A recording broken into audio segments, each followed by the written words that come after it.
This thing is funky looking.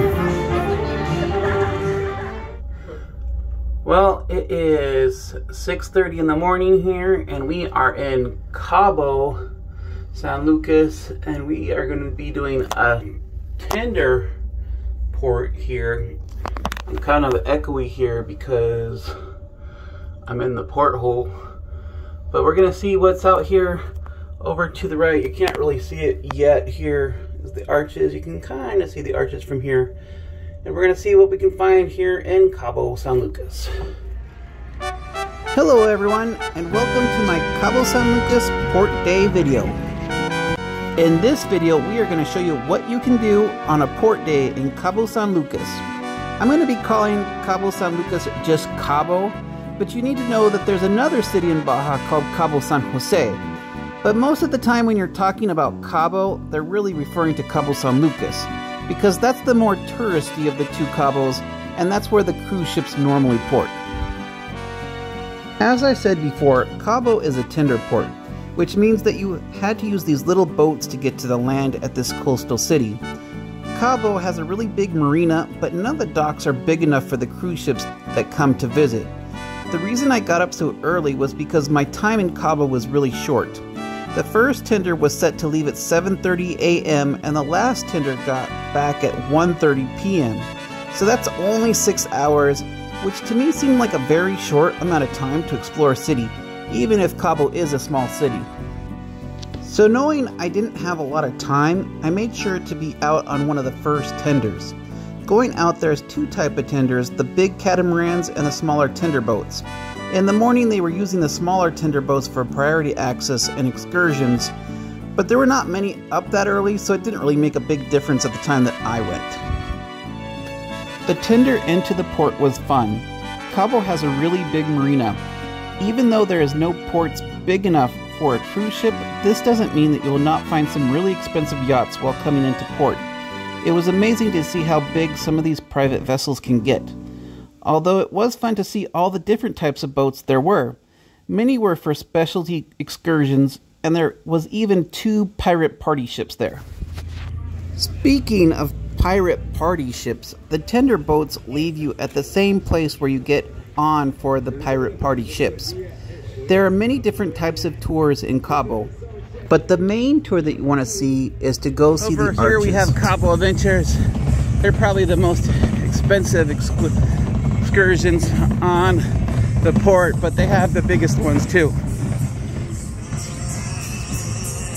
Cabo Adventures will take you to the arches, but they'll also do high adventure things like zip lining and ATV buggies. Funny, last time I checked, Arizona didn't have an ocean connecting it, so that's funny. Scottsdale, Arizona. Other ones are like Los Angeles, San Pedro, Texas. Those I can get. Arizona, that's a little bit too much for me. There are many types of water taxis that will take you out to see the arches. All of them will show you the beaches along the way, and many will drop you off at those beaches. The price range is between $10 and $30, depending on the water taxi you take and what you want for your services to be included. I had heard of this place called Inva Tours, and they had these all-clear plastic tour boats, and I thought that would be interesting, so I went to go look for them. Find the totally glass boats. So now we gotta find the office for these glass boats. This is what we're looking for. Instead of just a glass bottom boat, these boats are 100% of glass, and you see all around. The guy that sold me the ticket wanted me to pay $35, but I knew that wasn't right, so I negotiated down to $25. I heard from some locals I could have gotten it cheaper than that, but I figured I wasn't a local, so I was okay with just paying $25. Found a cool nativity set here in the shopping mall. Except instead of baby Jesus, they have a surfer dude. That's kind of funny. What?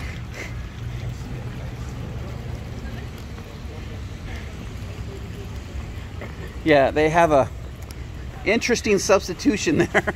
Huh? Hola, ¿qué tal, amigos? ¿Qué dicen? Están buscando el desayuno.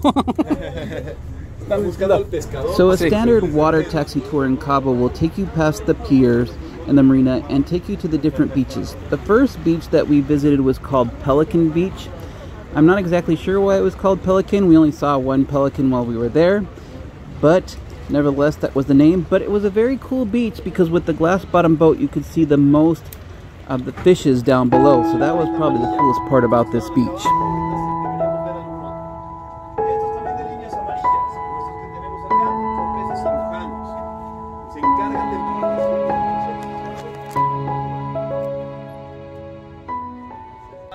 Two of the most famous beaches are Lovers Beach and Divorce Beach. Lovers Beach is on the Marina side and Divorce Beach is on the Pacific side.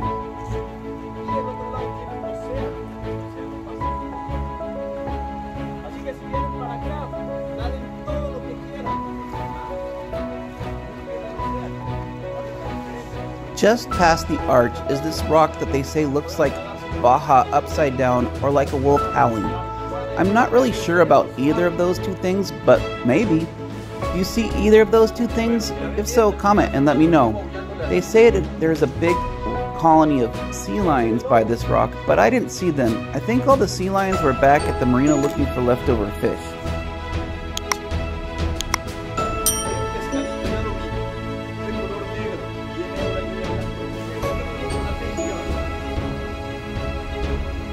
One thing that I thought was interesting, besides the big arch, was there was also this baby arch. So maybe if one day the big arch falls down, this would be the next big arch. The arch was cool, but there was a lot of boats hanging out at the arch, which is understandable since it's the most iconic spot in Cabo. Only thing is, because there's so many people that come to visit, it is protected and you can only get so close to it. Also important to note that there's no swimming near the arch. Here at the arch in Cabo San Lucas. Vale, ¿quieres una foto? Bueno, hay una piedra que se encarga de separar el mar de Turquía con el Océano Pacífico.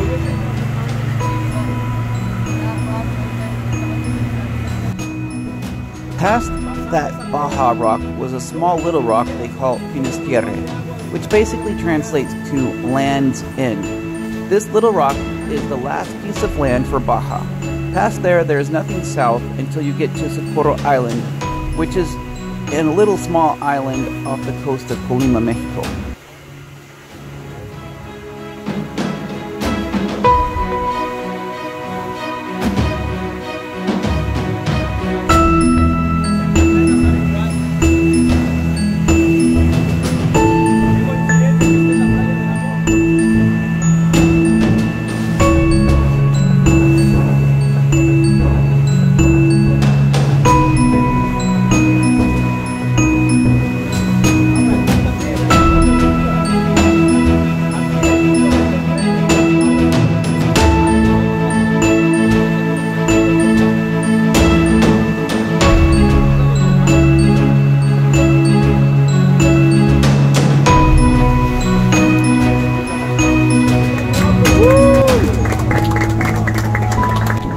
At this point, our water taxi tour was coming to an end, but we did get to see the sea lions again at the marina taking a siesta. After the water taxi, I decided to explore the streets of Cabo. Mostly what I found were restaurants and knick-knack shops. I did pass by a realty shop, and that was interesting. As expected, seafront land is not cheap, but not as expensive as in the United States. A small condo was running about $100,000 near the ocean.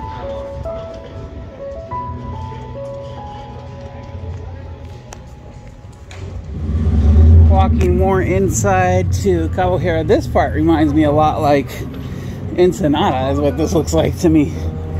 Just like Ensenada.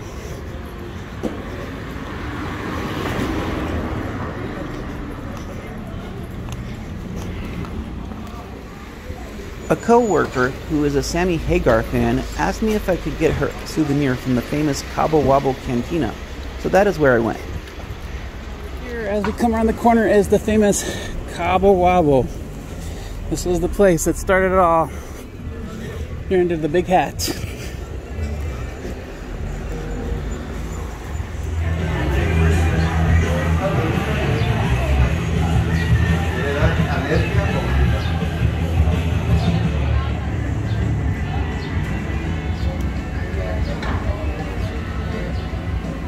I don't drink, but Cabo is known for its agave plants, which the juice is extracted and distilled into tequila. So you will see a lot of tequila stores in Cabo.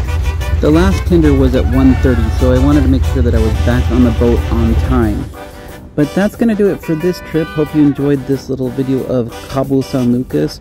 I enjoyed this port stop a lot, and I think you will too. You definitely want to get out on those tender boats and check out this wonderful little port city and check out all that it has to offer. Thank you for watching, and we will see you in the next one.